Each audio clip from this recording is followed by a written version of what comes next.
आज हम बात करेंगे भारतीय राज्य व्यवस्था, इंडियन पॉलिटी। भारत में संविधान का विकास कैसे हुआ, आज हम इस बारे में चर्चा करेंगे। फर्स्ट हम देखेंगे रेगुलेटिंग एक्ट, जो कि 1773 द्वारा सर्वोच्च न्यायालय की स्थापना कहाँ की गई थी? तो कलकत्ता में 1774 ईस्वी में।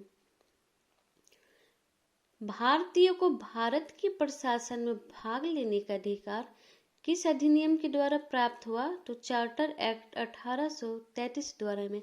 हम इस चार्टर एक्ट के डिटेल्स हम आगे पढ़ेंगे।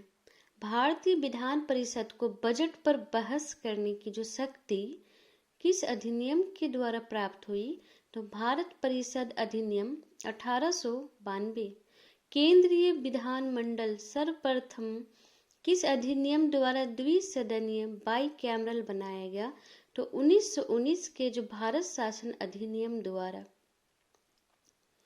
भारत के राष्ट्रपति को अध्यादेश ऑर्डिनेंस निर्गत करने की जो शक्ति मूलतः किस अधिनियम से प्रेरित है?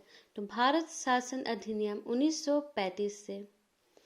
हम बात करेंगे भारत का जो संवैधानिक विकास ईस्ट इंडिया कंपनी के अंतर्गत और ब्रिटिश क्राउन के अंतर्गत जो हुआ था।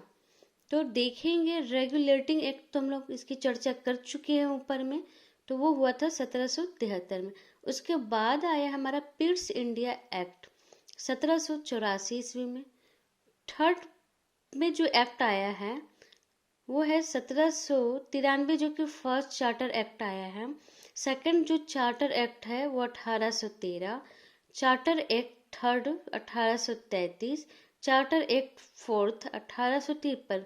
यानी 1, 2, 3, 4 ये 4 हमारा चार्टर एक्ट आया है।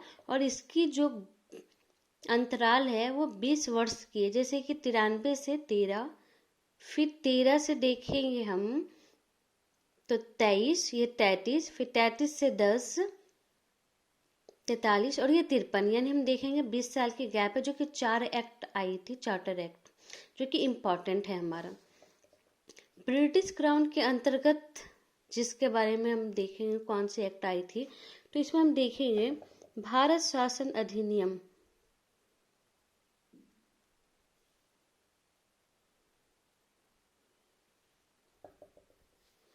भारत शासन अधिनियम 1853। सॉरी वेट,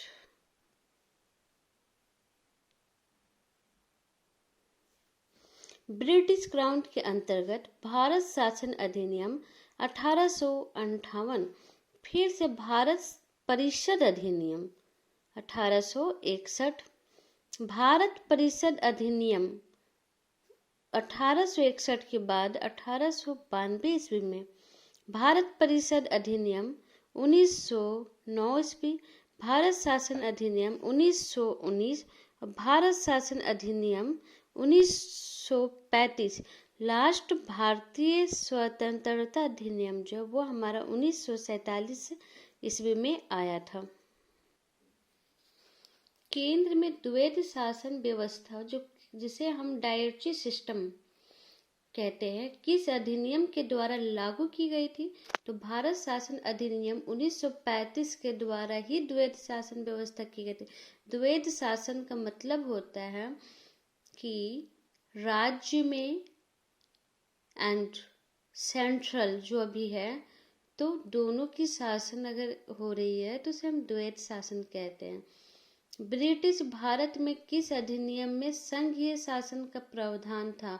भारत शासन अधिनियम 1935, जो कि संघीय शासन था। हम बात करेंगे अब अखिल भारतीय संघ स्थापित करने का जो प्रावधान है किस अधिनियम के द्वारा किया गया है? भारत शासन अधिनियम 1935 के द्वारा ही भारतीय अखिल संघ की स्थापना की गई थी। भारत का जो संविधान में केंद्र और राज्यों के मध्य किया गया शक्तियों का जो विभाजन है वो भारत सरकार अधिनियम 1935 पर आधारित है। एक निर्वाचित संविधान सभा द्वारा भारत के संविधान का निर्माण करने का प्रस्ताव किसके द्वारा